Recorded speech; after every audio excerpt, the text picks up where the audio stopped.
We're talking up some indie wrestling today. If you're a fan of indie wrestling, please subscribe because I try and do as many indie reviews as I can, and check out my Progress Wrestling playlist, which should be somewhere around my face if you're into some Brit Rest stuff. But let's talk about a big crossover show that happened at the end of June that I just got around to watching. Hello and welcome to FTTR. I am Hugh McQuaid, and today we are talking DEFY and Progress, the crossover show that took place at the end of June between a big promotion here in the UK, Progress Wrestling, and a big promotion in America, DEFY.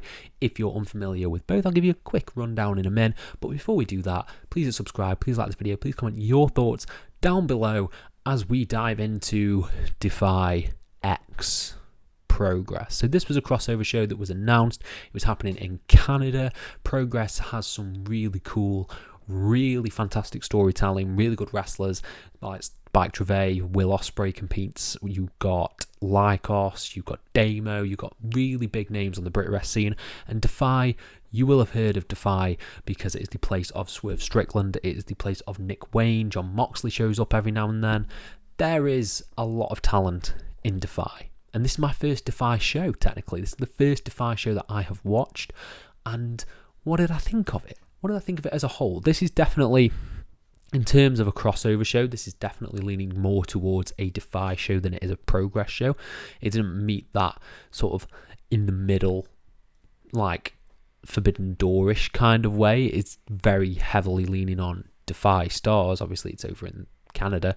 So, in a way, that's good, because I got introduced to a lot of people that I'm very interested in following going forward. One person in particular who I thought was spectacular, but in terms of like being the Progress fan, it sort of didn't match my expectations there. But was it a good show? Yes, it was a really good show. Really good show. It was lean. It was under 2 hours. It was about 1 hour 50. Something like that. The show was to watch, and it was just enjoyable, really fast paced, really enjoyable wrestling, which is good, which is what you want out of a wrestling show. So I'm going to dive into all the angles, all the matches, everything that happened, starting with the opening match. So the opening match was a 6-man tag that saw Brent Banks, Psycho Mike and Vaughn Vertigo take on Sovereign, the team of Evan Rivers, Judas Icarus and Travis Williams. This was a really fun 6-man tag. I am now very invested in Sovereign. I really like them as a unit. They work so well together. They mix really stiff strikes with high flying offense, and that was really cool. There was a particular spot in the middle of the match. It was like a tandem suicide dive that they did, where they clocked someone on the ropes and then sort of used their arm to arm drag the person round and throw themselves out of the ring doing a tope. I thought that was really fun. Psycho Mike is the best I can describe him. I don't know if this is a good way to describe him, but the impression that I got, he's very much a Frankenstein's monster kind of thing. He's very much, I don't want to say simple, but in terms of character, he is just a big brute who does body slams. But that was very over with the crowd at DEFY that night, and Psycho Mike is very over. I think he's from the area as well. Vaughn Vertigo, I really love. I've seen bits of Vertigo in Progress, and he is fantastic. And yeah, in terms of the match itself, I thought it was a really fun 6-man tag. There was just really cool spots trying to work over Psycho Mike, who is this gigantic Frankenstein-esque monster, beating him down.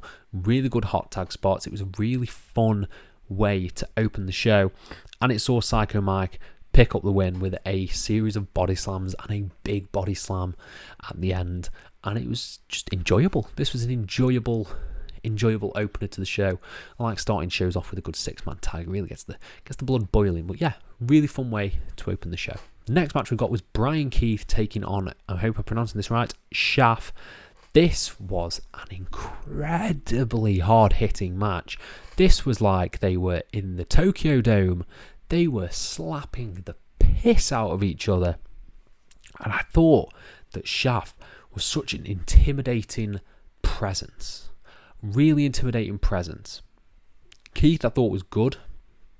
But Shaf, my God, there is an upside to Shaft. He was so just brutal, ruthless, and there's a spot at the beginning where he does like a Keith Lee style overhead double chop that was just brutal, absolutely brutal. You could hear it echoing throughout that arena.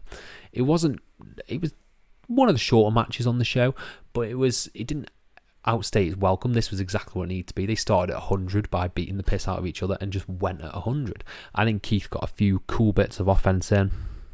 Shaft wins eventually with a big kick out at 1 from I think it's probably Brian Keith's finish, and then he gets him up into a last ride sit out powerbomb, which was, my God, was it high, and the drop looked very high.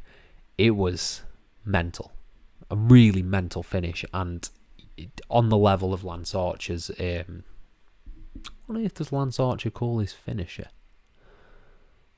Don't know. I'm blanking on that. But yeah, Shaft picked up the win. Really fun, really exciting. It was a fast-paced show, and it just kept the pace going. I really, really appreciated that about this show.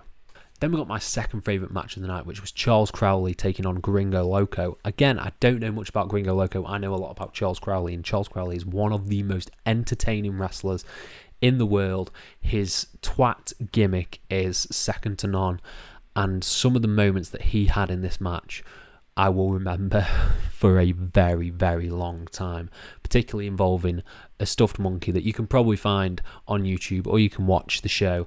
I won't dive too much into that, but the stuffed monkey thing was just so funny. He knows just how to interact with the fans and interact with the crowd, and he was perfect in this. And he's a great wrestler, and he's paired up with a great wrestler, because Gringo Loco is really, really cool. They hit some really, really nasty moves in here. I think a cartwheel from Crowley into a huge slap across the face was hilarious. You had a huge top rope Spanish fly from Gringo Loco, and he's a big man. But he hit like a springboard top rope Spanish fly, as well as handsprings here, there, and everywhere. He was smashing it out of the park in this match, and I really, really like the finish, because Crowley, of course, playing up his heel nature, he fakes an injury. He thinks he's injured his foot after jumping down from Gringo Loco, and as the ref is checking on him, it's like a good solid 2 minutes that they're checking on Crowley. It seems like it's legit. Crowley hits a huge flying knee on Gringo Loco and then hits a crossroads for the win. Really fun match. Really love Charles Crowley. Everything that he did in this match was fantastic. Gringo Loco was fantastic. It was easily my second favourite match of the night. But we've got to talk about my favourite match of the night, which was this one. Next up, we had the match for the Progress World Championship. Spike Trivet taking on Artemis Spencer. This was awesome. This was a really, really good match. I know from first hand, because I've seen the man live, that Spike Trivet is one of the most underrated wrestlers in the world. I knew nothing about Artemis Spencer, but Artemis Spencer is awesome. He's so cool, and just his look plus his moveset, he's a ready-made superstar. He is so cool, and Spike Trivet gave him a lot in this match, really back and forth for the Progress World Championship. I think some of the coolest stuff was obviously Spike just strong styling, hitting these headbutts at the opening moments that just echoed throughout the arena. He does that so well. And then Spencer sort of got the upper hand, but what happened was, so they actually told a pretty interesting story of Spike working the arm. Spike was destroying the arm of Spencer to take away that strength, hitting some arm drags, some arm rakes, everything to try and target that arm, hitting this huge sit out leg drop on his arm, which just looked nasty, looked like it really hurt. And then there was I don't know how to describe it. He laid Spike Trivet across the top rope, hit a diving senton on the rope, which bounced Trivet off, and then hit a corkscrew senton. It was just awesome stuff from Artemis Spencer. He's so cool. Like, really one to watch out for in the coming years. I think he's going to blow up and he's going to be massive. But ultimately, it was Spike Gervais who got the win with a double underhook neck breaker for the win. Loved it. My favourite match of the show. This is one you should probably go out your way and check out, because I want to shout to the hilltops that Spike Gervais is one of the best wrestlers in the world, and Artemis Spencer is up there as well. This was a fantastic match that I got a lot out of. Then we got the Fatal 4-Way for the DEFY Women's Championship, as we got Vert Vixen taking on Ali Catch, taking on Nicole Matthews, taking on Session Martina.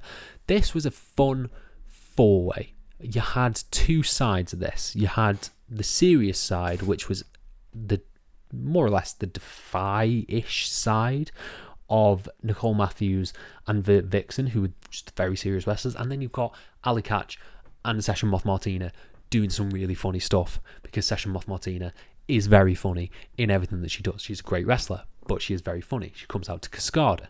That will never be beaten. So some of the stuff in this was just really entertaining and really fun. The bit where Ali Catch invited Session Moth to sit on her face, take from that what you will. It happened, and it was funny. It was really funny. And yeah, some of the stuff in this was just really cool. I think the issue with this was that it was a little bit clunky. It was a little bit, the flow wasn't always there, let's put it that way. And some missed spots, some little bit iffy timing on stuff didn't necessarily work the match completely. Didn't work for the match completely. It did fall apart a little bit in places. But it was Vert Vixen who retained her championship. I think that was the right decision. I don't think any of these women necessarily needed to beat Vert Vixen. I know a little bit about Vert Vixen. But yeah, I think that could tell a really interesting story surrounding the DEFY Women's Championship, specifically when they come to the UK before All In, the Splendid and Vile show. That would be cool. And yeah, this was just an entertaining 4-way at the end of the day. And the main event was for the DEFY Tag Team Championships, as you had the Bollywood Boys taking on Matt Cross and Psycho Mike. So as you'll see in the picture, and as you've probably seen online, this was supposed to be Juventud Guerrero, but due to travel issues, he couldn't make it. So Matt Cross teamed with Psycho Mike, who had obviously competed earlier in the day. And this was probably my biggest gripe with the show. I found this match to be quite underwhelming in terms of a main event. I think it should have been Spike and Artemis who main evented the show. This was a little bit underwhelming, not only because we had seen Psycho Mike before, but also I just don't think the match was particularly engaging.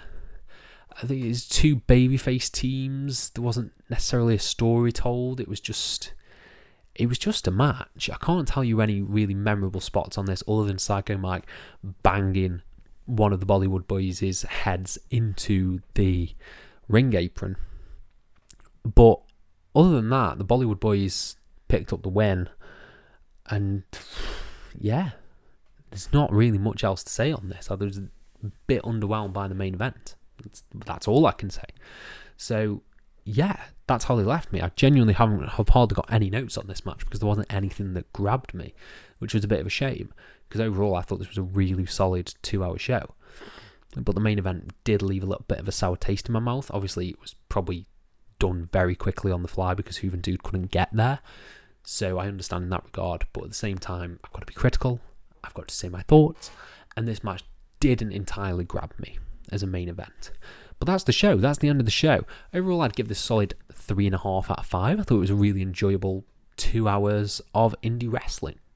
And that is the best you can hope for when you've got an indie show. You could either get greatness, you could get terribleness, you could get this, which was good. It was fun and got me back after my little hiatus. Got me back. I want to watch more wrestling. I'm probably going to watch some Strong Style after this, Super Strong Style that is, and dive into some of that. But yeah, that's my review of DEFY X Progress. Let me know your thoughts down in the comments below, and I'll try and apply to every single one of them. Thank you all ever so much for your support, and have a nice day.